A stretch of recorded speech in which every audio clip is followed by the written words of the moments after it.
Hello and welcome to the Free Outside Show. As I'm recording this, I have a 17-hour drive to do over the next 2 days, so things are exciting. Today's episode is almost as awesome as my hair looks right now, and if you're not watching, maybe you should be. We are on video on Spotify and YouTube, but on Spotify you can listen to the audio only. We're on Apple Podcasts, 5-star reviews really help. But this episode, I have Justin Andreas, and it's amazing that I got his name right because you would think that it's pronounced Andreas, but it's actually Andreas, and I nailed it, and I'm pretty proud of that. And I just want to say, so I always say, who our sponsors are. That's how we have revenue to put these out, because I have to pay for a couple different things to produce podcasts. I bought a new mic, new camera, all kinds of stuff to keep this rolling. And our sponsors help with that, along with Patreon. If you want to join, patreon.com/freeoutside. But Justin brings up the John G tights, especially the winter tights, the fleece-lined ones, all on his own. Bought them on his own, said they're great. So that's how you know that we are preaching good products here, so you should try them out. We got CS Coffee, Garage Grown Gear.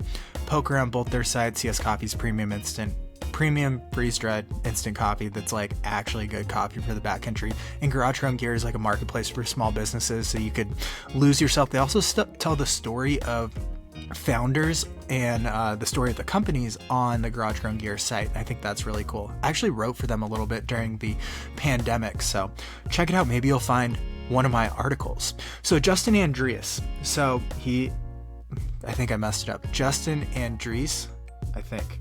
He is a coach. He's also a podcaster, the Golden Hour Adventure podcast. He is a creator. So I found him because he is just funny online. And I think the best podcasts are when you get people who are funny and entertaining, and that's what we have here. So this is the episode with Justin. I have a lot of big projects. I have Bighorn shortly after this comes out, Bighorn 100, and then right into the AT about a month later. So early August, if you want to help support those, Patreon will definitely be a good way. I also got a Substack, Free Outside, over there. All the links are down below.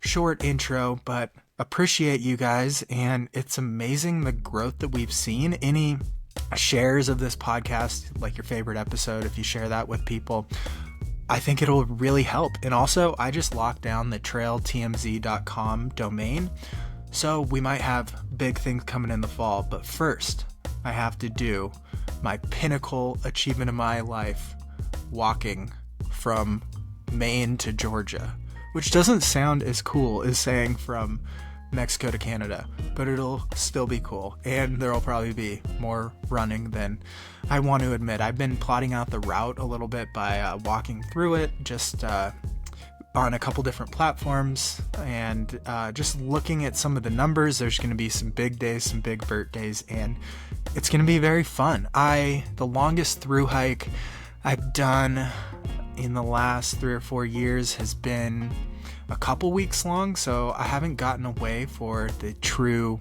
extremely long through hikes, so pretty excited about that. And this will be extremely long in the sense that it will be 2,200 miles, but it will only be 40 plus days long, and that is basically the amount of time I could go casually hike the Arizona Trail. So it's pretty funny what my definition of fun is and what I put myself through. All right, this is Justin Andreas. Today on the Free Outside podcast, we are joined by Justin Andreas. I think I got that right. I'm actually very happy. That's the first time I think I've ever been introduced and the name is correct. So perfect. Congrats on All that. Right. Thank you for joining us. That was a fun conversation, so just had to prove I could get that right.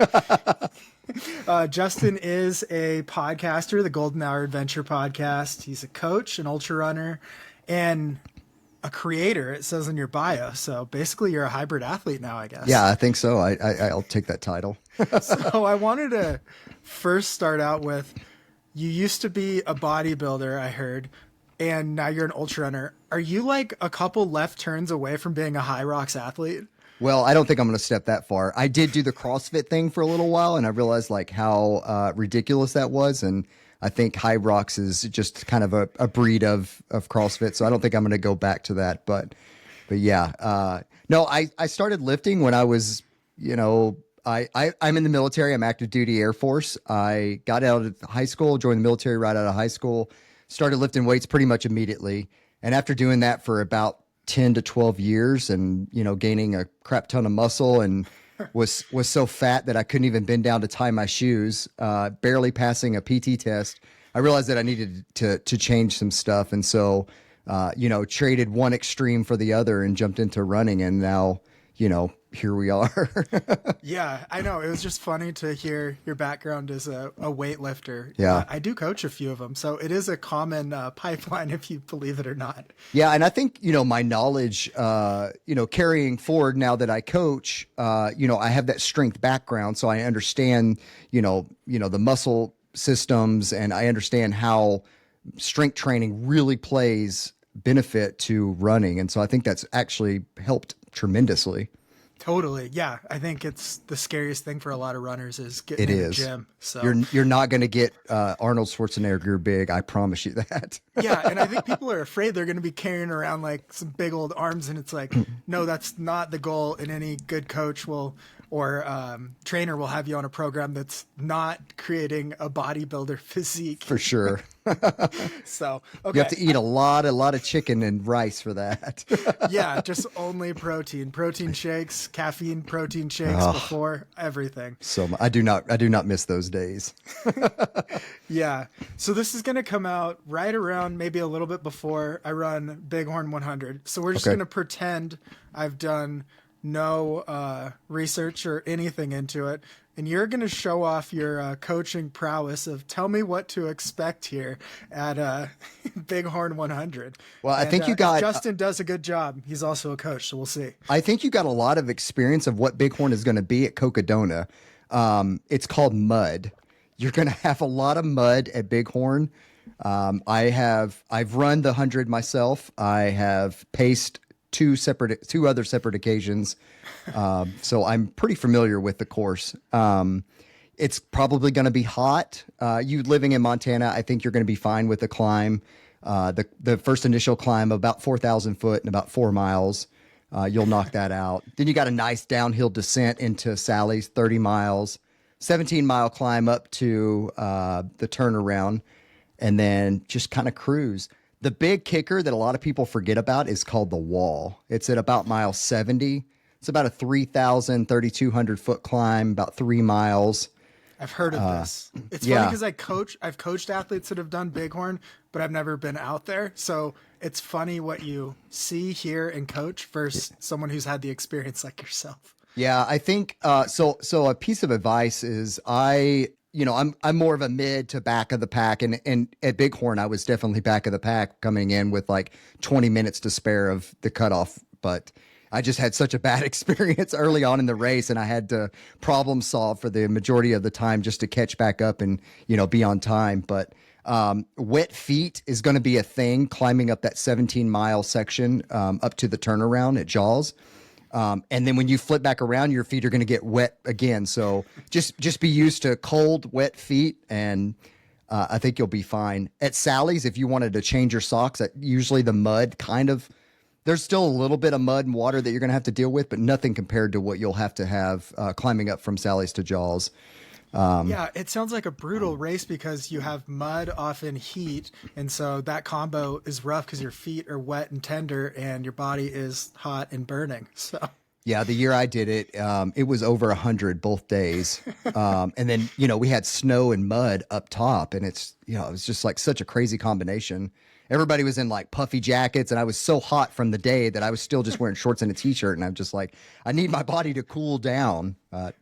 Yeah, it's a wild race. The next year I paced a buddy and it didn't get over 60, and I was like, what is this? Like, I want this. It is really cool. It's been around a long time, but it's not one you hear about up there with some of the ones that have gained a ton of traction in the last few years. But I think it should be classified with like Wasatch as one of the big mountain races that's like the OG feeling too. Yeah, I think this is probably like 32 or 33 years that it's been running. And I'm not sure if the 100 has ran that many years or just the race itself has ran that many years. But, when you're pacing someone, you have a little bit more freedom to talk to some of the aid station workers. Yeah. And some of the aid station workers went out there and worked the aid station as kids. And now they're the adults and they run that aid station. So it's kind of a real family feel to the whole race. You know, they bring in aid stations on horseback and on ATVs because it's such a remote spot out there. And so it's a really cool experience. You're really going to get a real family vibe from it, but still have a mountain course that you're going to be running. I think you're really going to enjoy it. And then isn't like McDonald's associated with the race in some way?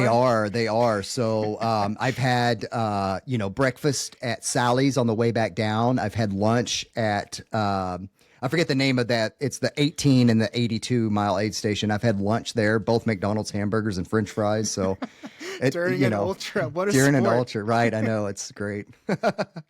Hash browns hit the spot at mile 70. I'll tell you that. Oh my gosh, I could fuel a whole race on hash browns, I think. Yeah. So I want to dive a little bit into both. Well, all right. To start, how I initially thought you'd be a fun guest on the show was when you posted this, maybe TikTok or Reel or maybe both, and you were driving in your truck and you were getting to where they were gonna like check your badge to get into work, and you had on Fourth Wing or one of the sequels. So. Yeah, why don't you tell that story, and then we'll lead right into some of the other coaches. Yeah, you're putting me on the spot here. You did your research really well. We went back. I absolutely love fantasy books. Now, I just got done reading the Dungeon Crawler Carl series, so I'm the lit RPG style books, but I love fantasy, all things fantasy. My wife's going to kill me if she listens to this, but she reads the spicy novels, and I've never read the spicy novels, and I was like, well, let me give the spicy novels a try. And so, being military, you go through the installation, you got to get your ID check to get on base. And for some reason, this one spicy scene was on, and my radio would not turn down. So we're in the middle of, and if you've ever read Fourth Wing, it might have been Fourth Wing, but it was maybe another one. I can't remember exactly which book it was, but yeah, the gate guard was, they laughed a little bit, but it was full blast. So yeah, a little embarrassing moment. And I do some stupid stuff, so I'm not embarrassed a lot, but when it comes to my professional side of things, I try to keep it a little bit more professional, but yeah, I just imagine like a SNL skit of like, it won't turn off and you're like pounding your radio, then you're just like breaking your truck. I just pulled up and I was like, I'm really sorry about this. Yeah, it's hilarious. So immediately drawn to you as one of your taglines of creator. But then I also, as doing some research and potential guests and stuff, I also thought one of your strategies of a long day on the treadmill every build was pretty interesting. And just by living in Montana, it's worked into a lot of mine as well. But what is a long day on the treadmill, and why do you do that and have athletes do that? Yeah, so I always encourage my athletes. I don't make them run a long day on the treadmill. We don't make any athletes do anything. Exactly. You're going to do this. I always encourage my athletes to do a long day on the treadmill, and that could be anywhere from 20 to a marathon distance on the treadmill. I think that the mental resiliency that you gain from just the struggle of just running in place for 4 to 6 to sometimes 8 hours, depending on your pace, I think you can gain so much from that when you're out there and it's mile 70, your legs are starting to fall apart, and you kind of just think back and like, I did that long run on the treadmill and it sucked, but I think I gained something from it. I think I can pull back from that and remember that and just use that as energy going forward, at that mile 70, mile 80, when your legs are really starting to hurt. I've done all the way up to a marathon on the treadmill. I always do a 20 miler in every training block. I always do a 20 miler on the treadmill.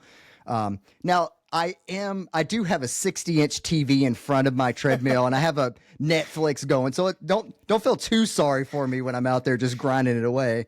I'm catching up on shows or watching a movie or something like that. But living in Alaska, our temperatures regularly get to -30, -40 degrees. And there's nothing worse than going out and running in those temperatures by yourself. And so sometimes I just will get up and, head downstairs and go jump on the treadmill and do my run. And a lot of times that's how I end up training through the winter. I do get outside and run. I have clocked a -43 this year. That was my coldest run this year. I did 15 miles at -43. So I love that. In Alaska, I do get out. Yeah. Your PRs are just the temperature you've run in, not your or your time. Yeah, the thing to do up here in Fairbanks is there's the University of Alaska Fairbanks sign. It has the temperature on it, right? And so you can get in this book if you take a picture of yourself in front of the sign when it's -40 or below in your swimsuit. And so I wasn't in a swimsuit. I was in 1-inch running shorts and a singlet. And the temperature rating said -49. So I did run to the sign. So technically my PR is -49, but that was in 1-inch shorts and a singlet. So Gosh, that sounds so brutal. I got video and pictures to prove it. Man, I don't think those 1-inch shorts are really protecting the things that need protecting. No, it was, I was only outside for like maybe max 30 seconds a minute, and it was enough to feel it for sure. Oh my gosh. Yeah. So how do you train living in Alaska? It's super seasonal. And this year you have, fairly for this sport, early season race. How do you train? How do you get intervals in? Are you trail running even when it's the heart of winter up there in dark? So we have winter trails and we have summer trails. So our winter trails, well, I live in Fairbanks, right? So we're kind of in a marsh bog area. It's just nasty in the summertime. So we have our summertime trails that are a little bit higher up. They don't reach into those marshy, boggy areas. And then in the wintertime, you can still hit some of those areas that are higher up, but the snow just makes them impassable a lot of times. But we have dog sled teams, we have skiers, we have fat bikers. They're all out hitting those like that's bikers frozen on trails. Fat bikes, just to clarify for everyone. Not fat bikers. And so our trails are great during the wintertime. They're nice and firm, and the dog sleds groom them, and the bikers and skiers. And so we all just share them. They're multi-use trails. And so trail running is great. You get to explore different trails in the winter than you do in the summer. So I don't know if you saw my video this last weekend, but we actually made a mistake and went on a winter trail during our summer season. So that was an adventure for sure. So when it's like negative, let's say 15, like a day where it's not unheard of to run outside for a bit longer of a run, how are you just layering and peeling them off as you warm up immediately? How do you deal with such an extreme environment? So I always tell people that's trial and error, and you got to find what works for you. What works for me won't work for you. And so we run different temperature ratings. I usually run a little bit hotter, so I run a lot less clothing. Honestly, I know you're a John G athlete. They have those tights that they're a perfect base layer. So I run the John G tights, and then I usually just wear like a windbreaker pant on top of those, and that usually just keeps the heat in.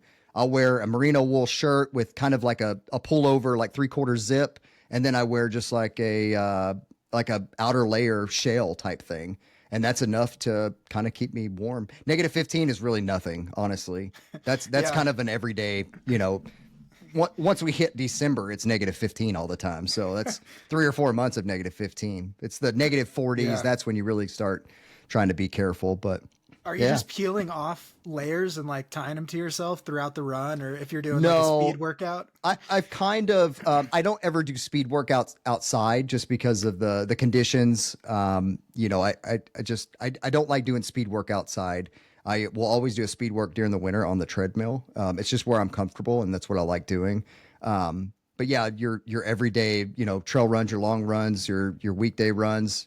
Yeah, I just, like I said, I've kind of figured out what works for me, and depending on what the temperature is, I'll know what to wear and how to layer that, and so I'm usually pretty solid. And then how about for us lower 48ers who have it pretty easy? How about like the wildlife up there when you have have you had stubborn moose issues or bear, or we talked a little about mosquitoes before we started? Yeah, the mosquitoes that's the summer birds that you got to worry about. Yeah, I've never, knock on wood, had issues with bears. You'll see them every once in a while outside of town. In town, you don't really have to worry about the bears. They're not really ever around. They may have a black bear that wanders into town every once in a while, but the grizzly bears and the black bears normally hang out on the kind of remote trails outside of town. If you're going to be out there, then you definitely need to have spray. We'll run across them, but they'll be pretty far off, and you run with your buddies, and you usually don't have an issue. The moose, on the other hand, they are very aggressive, and they don't back down. So if you see one, you're waiting them out, or you're going to basically just turn around and go back to where you came, because they're not playing around. I've had Yeah. friends that have actually, been reared up on and been hitting legs and stuff like that, just trying to get away from them. Yeah, they're extremely aggressive up here. Yeah. Have you had any bad encounters with them? No, I've never had a bad encounter where they've charged or anything, but I'm always like on the lookout when I'm trail running, and you usually can see them. They'll usually make themselves known before they just start coming out, straight attacking you. But a lot of times you'll see the calf first, and then you're like, all right, where's mom? She's Yeah. around somewhere. They are ornery, that's for Yeah, sure. they're everywhere up here, so it's just part of the world up here. Yeah, and then right now when it's like near 24 hours of daylight, is it ruined by the fact there's mosquitoes around all the time? No, I mean you gotta wear bug spray, so you prep for it and you wear bug spray, and they're gonna be there. It's just part of being in the summertime. We're so used to it being dark all the time that we are just like forcing ourselves to go outside, and the bugs they're a problem, but you're so willing to go outside and experience the sunlight that you haven't seen in 6 months, and so you just kind of put it in the back of your mind. But yeah, we keep the bug spray companies in business for sure up here. Yeah, and I've always I've wondered because I've had friends that have grown up there. So can you like go swimming in lakes without, or do you just accept you're gonna get bit by bugs and stuff? Yeah, we have a lake that's pretty close to us, and a lot of people do swim in it. It's very cold. I don't think you're going to sit in it very long. And we have rivers that run through town that you could, I guess, take dips in, but the water's just extremely cold. I guess you go cold plunge, but it's just part of being out here. The bugs are going to be a thing, and so as the summer goes on, they do start to die off.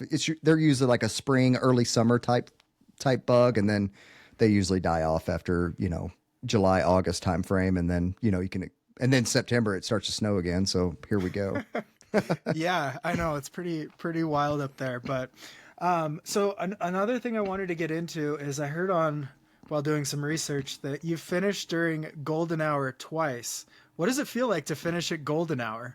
And is it special? Yeah, and that's the whole reason we wanted to start our podcast is the Golden Hour Adventures, because we wanted to highlight the stories of the individuals who are a mom of three, a dad who works 40 to 60 hours a week, but they're still out there crushing miles, running, and yeah, they may not be able to get the amount of miles in that someone who does it professionally or doesn't have kids and has the, ability to get out and do longer days and, more miles, but they're still out crushing it, and they may finish in the golden hour. And I think the golden hour is just such a special place, and it's so encouraged in our sport. I love like watching the Western States live stream of all the people that line up and cheer on that final hour. It really is just, it's special that, no one is downplayed because of when they finish our races. And I think that's great. Yeah, I finished the Black Hills 100 in the golden hour, and I finished the Bighorn 100 in the golden hour. Yeah, I think it's just really cool because the fact that, I mean, a lot of things like a marathon has a cutoff or an Ironman, but they're like picking up some things. No one's still around. It's really cool that our sport has really pushed this issue of like coming back to golden hour. And maybe as much as we hate things about Western states, maybe it's Western states who started this tradition. Yeah, maybe. Elites and stuff coming back. But yeah, I think it's just like this really unique thing that hopefully is helping more people get into the sport where it's okay if you're last. Like it's not the biggest deal as long as you finish. Yeah, and I like that some races, like even if you're DFL, they hand out prizes and they may give you a free registration to their race again for the next year. And I think it's just so encouraging to me to see how individuals, to include the elites, are coming back. They may have finished a whole day before and they're actually coming back to cheer people on, that are finishing the same race as what they did. And, it just shows a lot of respect for our sport, a lot of respect for the individuals that are out there grinding it out. And so I love it, man. I love everything about it. Yeah, they should give out like a free entry for the next year. And it's like, you just took 36 hours to finish. We want you to come back. You have 1 hour to decide. It's a free entry. Oh, that'd be great. That'd be awesome. Every single person would take it too. I know they would. They would, but they'd hate that they're thinking about it right then. I know.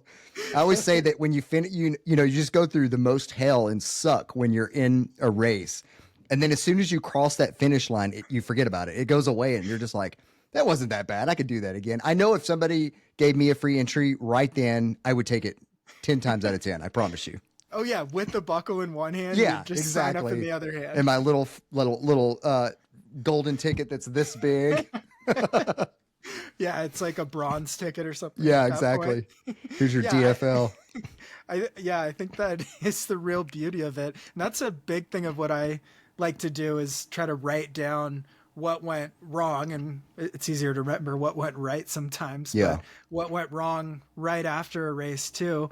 Yeah, you've been in the sport. I don't know. I think we kind of started around the same time, transitioned from different things, but since like 2020-ish, how have you like grown through that period? What are the strategies to learn from those early races to kind of figure it out and become a coach? And the genesis of this question is really that I think it's a faster progression than people think if you really self-analyze and look at stuff, because you get such a body of work to work with on all these races. Yeah. Yeah, I ran my first marathon, I think in 2018, and I absolutely hated it. I thought this was dumb, just running on a road, and I don't know why I didn't like it. And so, through the training process, I was listening to podcasts, and I'd listened to a couple that were ultra running podcasts, and I was like, man, this is a wild thing. I ended up moving to South Dakota and found a bunch of people. You could throw a rock and hit 10 ultra runners. And so, linking up with them, and, if you start hanging out with people that are ultra runners, you yourself are going to become an ultra runner. And then just, through that process, I learned so much. And a lot of it is through trial and error. You go out, you don't know what salts are, and you're running in a 100-degree day. And, there's a story where my wife hands me a sock to put on because I'm changing socks at the 50K mark of a fat ass 100K.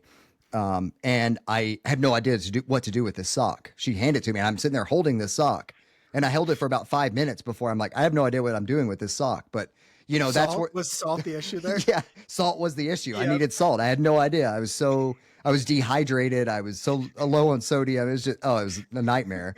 But I learned something that day. Mm-hmm. You need sodium, right? You need food and carbs. I didn't know how to eat. And so just through trial and error, it's just, you're finding these things, and you find out what works, and then you hire people to help you out along the way. And then, I went out and got some education with getting my coaching certificate, my nutrition, I'm not a registered dietitian, just a nutritionist, but, getting your strength training certification. And so, through all of that, I thought, man, I've had all of these failures.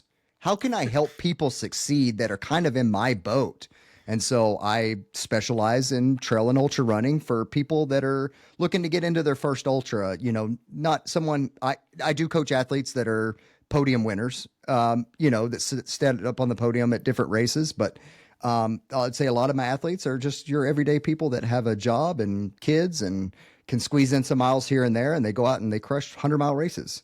And so I wanted to pass on the knowledge that I've gained. And, and that's what every interview that I do with a potential athlete, I always tell them, like, I am not a podium athlete. I probably will never stand up on a podium of anything, but I know how to suck. Not with that attitude. Okay? Well, that's true. I should probably change my mindset. I actually do. If you look at my ultra sign up, I do have a podium finish. What I like to tell people is there was only 3 people that ran that race, and I was the third one. So, but ultra sign up gave me a 67%. So here we go. That is pretty awesome. Do you have a thing you do for your own races after let's say 100-miler after Kettle Moraine coming up? Will you analyze your own race to kind of figure out what went wrong, what went right, or how do you look at things? Yeah, I do. I look at it internally. I kind of, look back on my last 100 was the Oregon Cascades 100. And I kind of look back on like what went wrong and what potential that I still had. The last 4 miles, me and my pacer were throwing down like 7:38-minute miles on trails.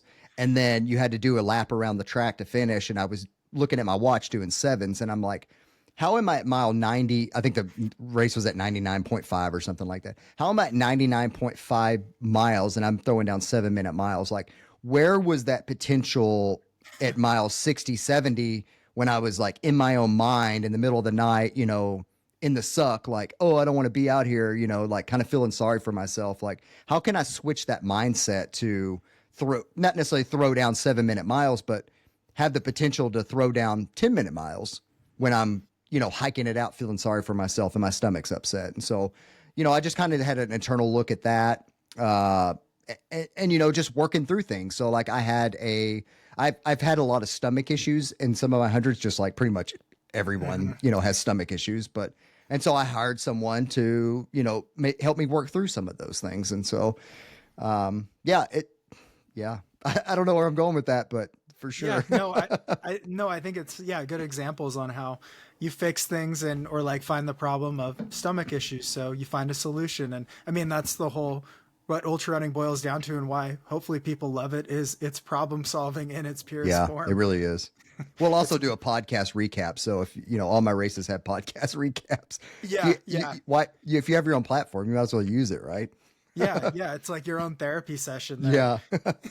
So I guess while we're on this topic, what is your mantra? This is a good one. Don't be a hero in the first half and don't be a bitch in the second. Yeah. And so explain that a little more, but I love it. And that's why I wanted to ask it. Yeah. So I think I've stole it from somebody, and I don't remember where it came from, but it's always been there. So don't be a hero in the first half is, don't go out too fast. Don't try to be the front of the pack if you're more of a mid packer. Like, hang out where you need to hang out and be smart in that first half. And then in the second half, when things start to suck, don't be a bitch. Just don't be a bitch. My wife, who sometimes comes out and crews me and sometimes she's not able to, I will always get a text from her, and all it says is, don't be a bitch. And I love it. It's such motivation. You're just like, all right, I'll pick it up. I'll start running. That's during the race. She'll send it to me during the race. Yeah. To hit right at mile 50. Right at mile 50. She sends it, and you're just like, dang it. Got to do it now.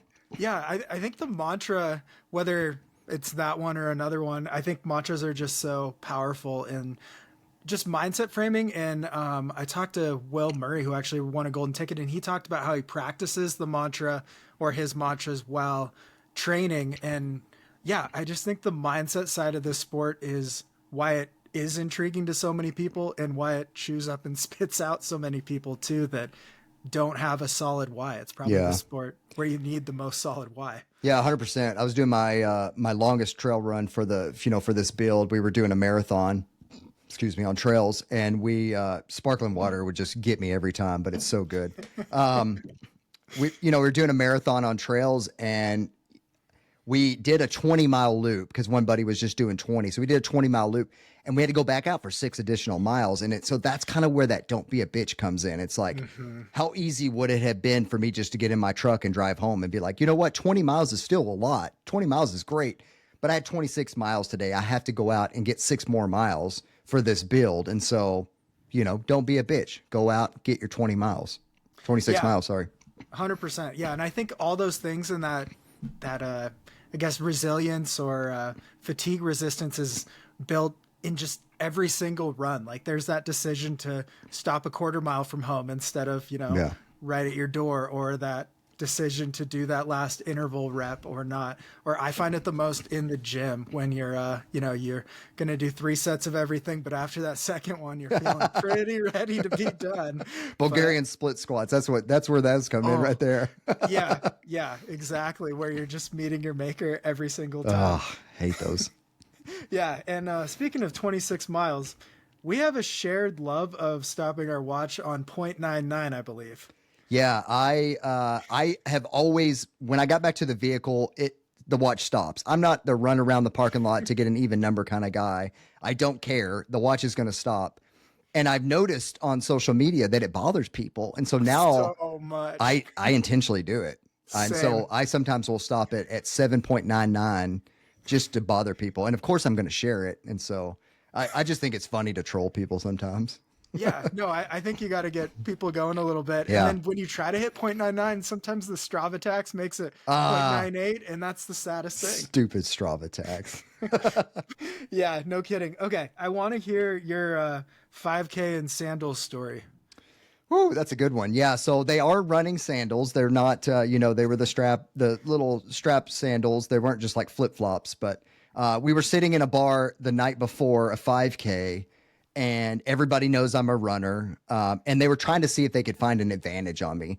I at that point I drank, but I didn't drink a lot, and so obviously I'm not going to get hammered and go try to run a 5K at speeds. But their idea of trying to get an advantage over me was for me to wear the sandals that I was wearing that night. Little did they know that they were actually running sandals.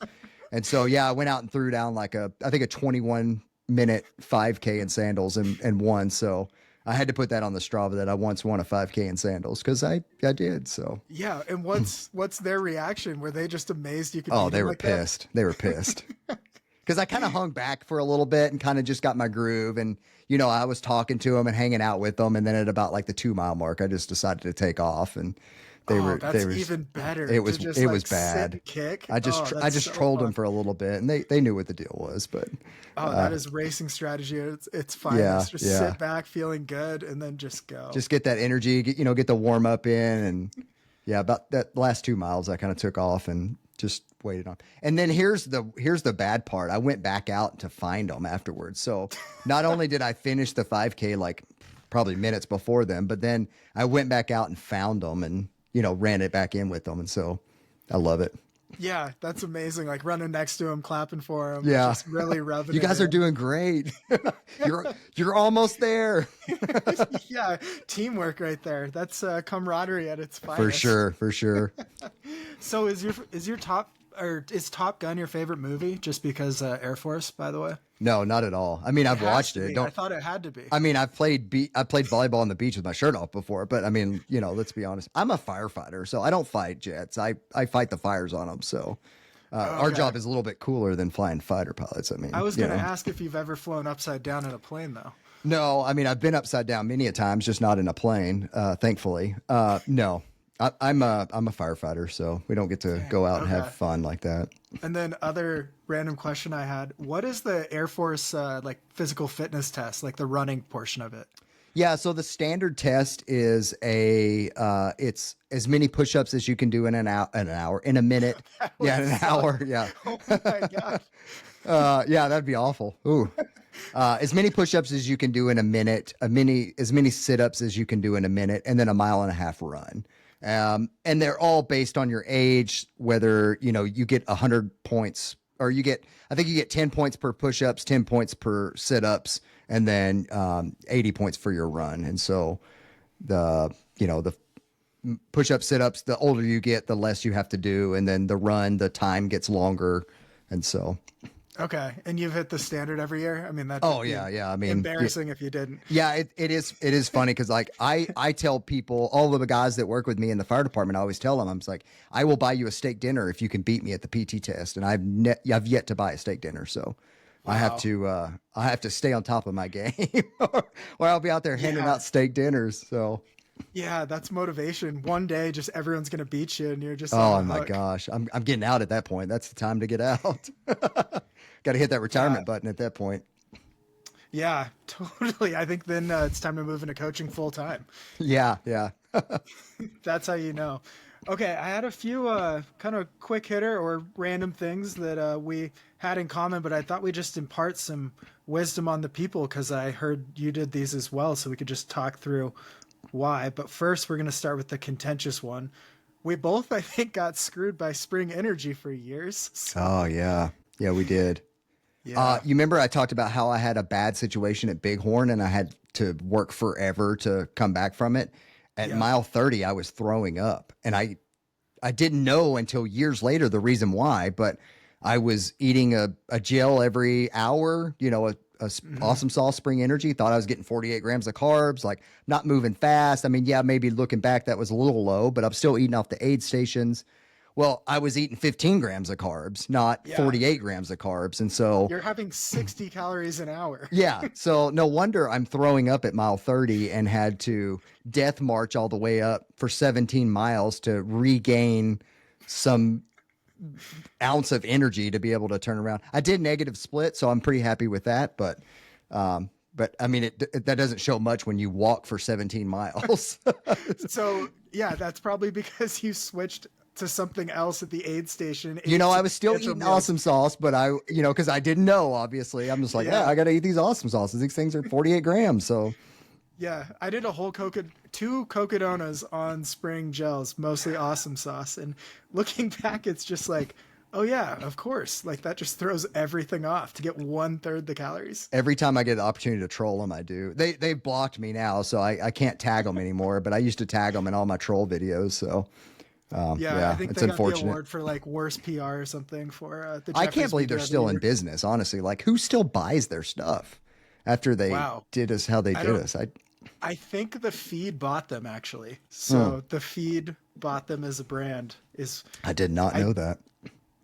This is secondhand, and maybe I'm breaking news to a lot of people here, but I have no clue why I know that. But I'm pretty sure that that's what happened, actually. Well, that's news to me. Maybe they'll take out the MCT oil. I did try one at Oregon Cascades because they were a sponsor for Oregon. I think that was prior to the whole debacle that they got their sponsorship. But I tried one of the new MCT oils, awesome sauces, and yeah, the consistency of it's pretty trash. I don't know if you tried one yet, but no, I don't think I can go back. It's just like a horror story or just that. Yeah, I know. I had to give it a shot though. I mean, I'm just never going to go back to them. I'm never going to spend money on them again, but I had to give them a shot. I think it feels like an ex or something. Like it's like my ex over there. Like, oh, I never want that in my life again. Just like how, especially, I don't know, just thinking how much training and everything goes into Cocodona every year. It's obviously a multitude of things every race, but it's like that's a major factor. If you're getting 1/3 of the calories, it's like,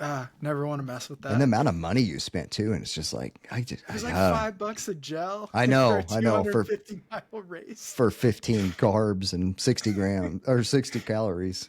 Yeah. Wow.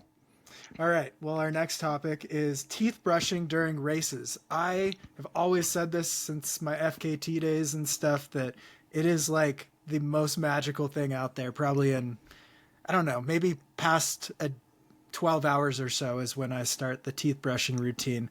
But yeah, I heard you like to do this too. I do. Yeah. I usually get one of the little disposable ones and I just use that instead of like, the full out toothbrush out there, because that'd be a little weird, but I usually just get one of the little toothbrush.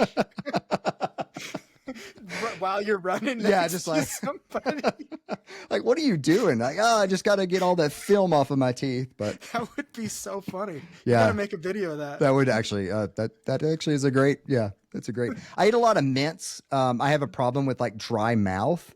Mm-hmm. And no matter how much water I drink or Coke or whatever it is I'm drinking, I can never get like that dryness out. And so I find that like, just those little mints, they kind of just moisten your mouth and it helps. But the film that you get across your teeth is just like an inch of just grossness. And so, you got to use those little disposable toothbrushes, and they really do. They're magical. They just kind of, and I think they reset your palate as well and kind of, help you go forward. But yeah, they're pretty magical.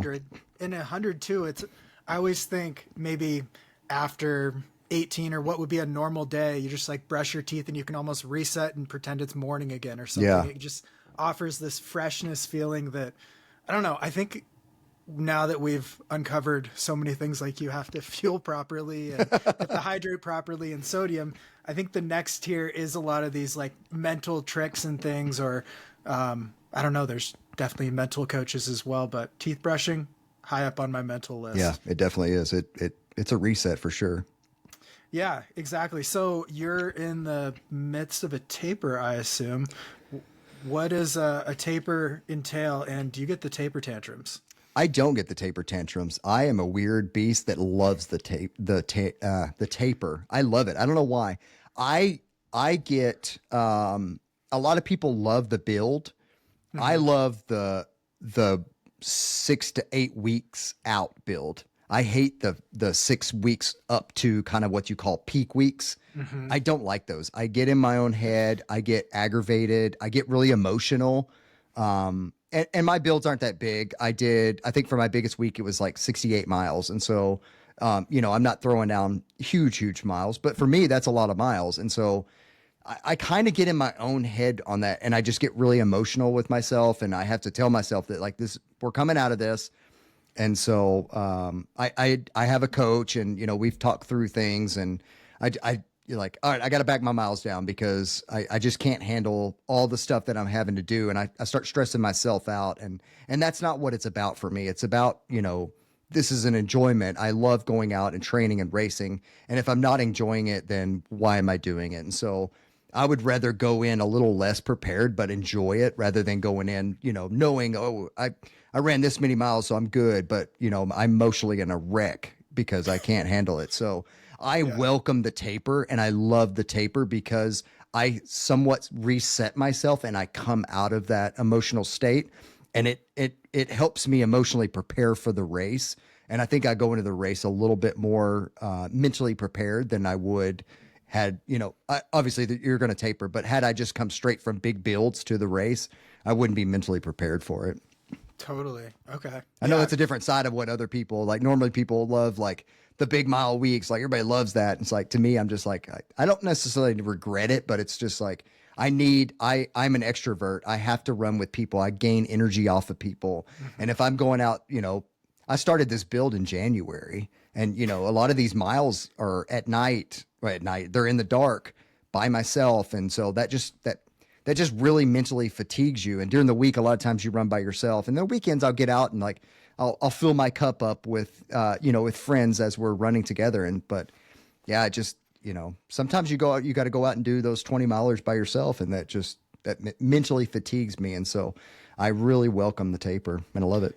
Yeah. And it's interesting because the two things that I think are vastly different for every athlete are both the taper and the recovery after the race. So it's like the month period or so encapsulating the race is just probably the biggest difference from athlete to athlete, just because what works for different people, what doesn't work. And it's weird because there's the physical side, which there's stuff on, but there's also the mental side of how you keep someone feeling confident up to the race and quell those worries that, if they don't run for much for 3 weeks, they'll forget how to do it. So it's just interesting how everyone's unique too. Yeah. And I think that, different stages of life also. I remember I was doing close to 60, 70 mile weeks when I was building for Oregon Cascades.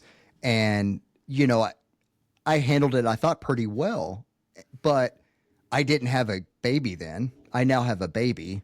I've since started my master's degree. And so, that's a stress in itself. And so like on top of me coaching, me being a creator, me working full time, me training, now I have a child and I'm starting my master's degree. And so it's like those two not little, they're big steps, right? And so those two big things, big stressors in your life have thrown in. And so now that I got that, maybe I'm not a 50 or maybe I'm not a 60, 70 mile build athlete anymore. Maybe I'm more of a 50, 60, or even 40, 50 mile week athlete, because all of those two new nuances are stressors to me. And I need to realize those stressors going forward and maybe back off because I'm putting too much pressure on myself and I'm maybe taking away from something else. No, there's no way. Just like working 3 jobs, a dad, a podcaster, a creator. Yeah. There's no way you're doing too much. It adds up. It for sure adds up.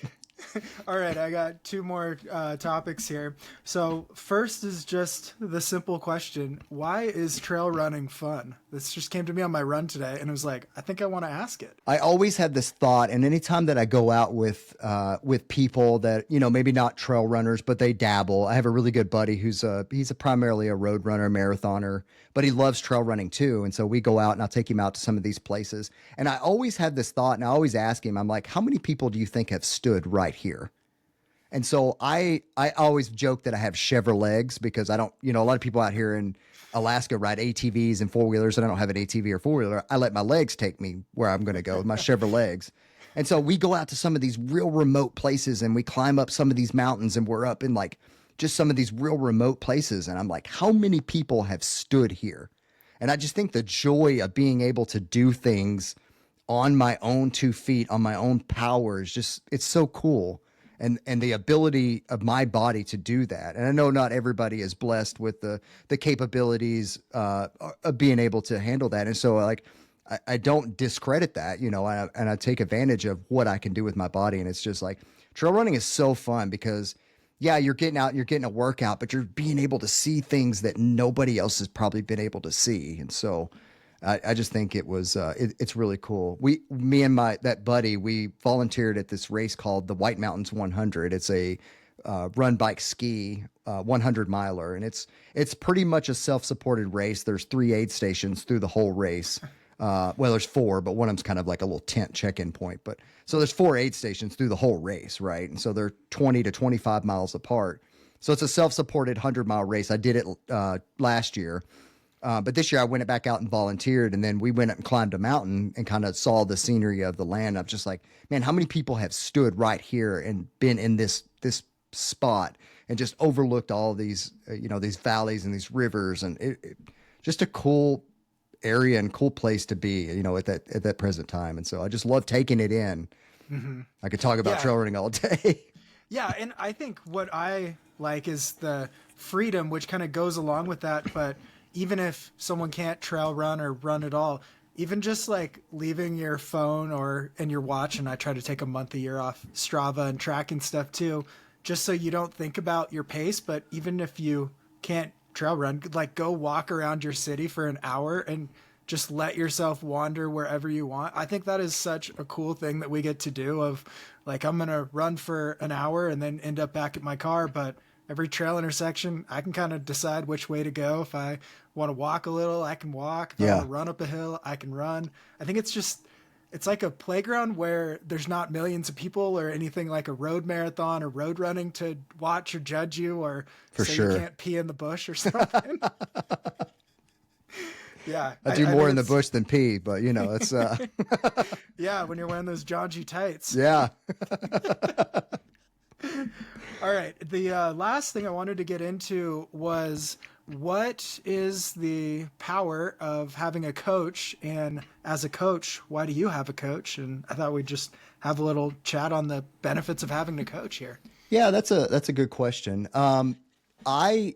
I like having a coach because we just talked about all the things and all the little stressors that I have in my life. It's one less thing that I have to deal with. Mm-hmm. I don't have to plan out my training. I can log onto the app and look and see what I'm doing for that day, for that week, and I don't have to worry about it. So that's the reason purely why I have a coach.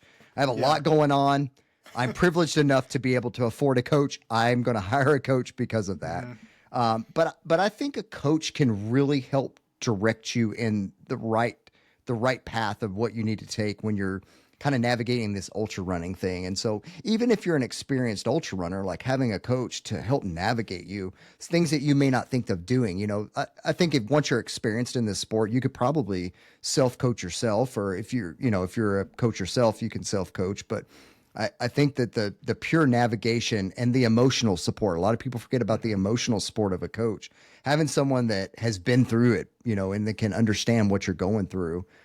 I give my athletes 100% access to me. So I say, call me, text me, whenever. I may not answer, I may not get back to you immediately, but I will answer you. Things are going to happen. Things are going to pop up, right? You're going to have a family event that's coming up. You're going to have a family emergency. Being able to have a coach that goes, I get it. Let's schedule this. Let's change this around. We can still get you trained for your 50-mile race, but maybe let's move some things around to accommodate your work schedule and your family life, And so I think it's just having that extra little thing in your back pocket to just support you in the race and the sport that we like doing. Yeah, and I think it's easy. It's almost like you're at the peak of this hill, and it's easy to roll off every direction of too little, too much, getting sidetracked, not knowing if you're doing the right things. Is they just are that second person kind of anchoring you right where you need to be. And beyond, because I think you can get probably most plans for most things online for free, but they don't come with the flexibility or how they fit into your life. And I think that's the biggest thing that I always talk to athletes about on the intro call, is that this is a part of your life. Even the biggest runners in the world, running isn't their entire life. There's other aspects. So it's the, dual purpose of that communication to fit this training, this race into your life and help you aim at attainable but difficult goals and achieve them. And that's really the basis of a coach. I mean, workouts. I'm sure all of us coaches have similar workouts, but it's that right personality fit with the right coach who's just going to help running fit into your life in the way that's fun, but challenging, you know? Yeah, for sure. 100%. Yeah. So kettle moraine, and then you have your first 200 coming up here. I do. How did the 200 idea come up, and why Nebraska? Man, I've always wanted to do a 200. So Nebraska, first, right? yeah, exactly. Yeah. Right. So, first kettle moraine, that's kind of the Western States qualifier for the year. I'll keep eating that bug until they let me in the race to DNF. But, the 200 has always been in my mind. The Cocodona thing, I started watching the live stream when it first came out.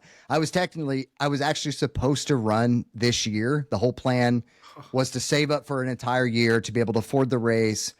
And then last year I just didn't pull the trigger because I got nervous living in Alaska, training through the winter. How would I handle those temperatures? And man, this year would have been the perfect year for me. I'm kicking myself for not doing it, but it would have been perfect training. Oh my gosh, I would have crushed it.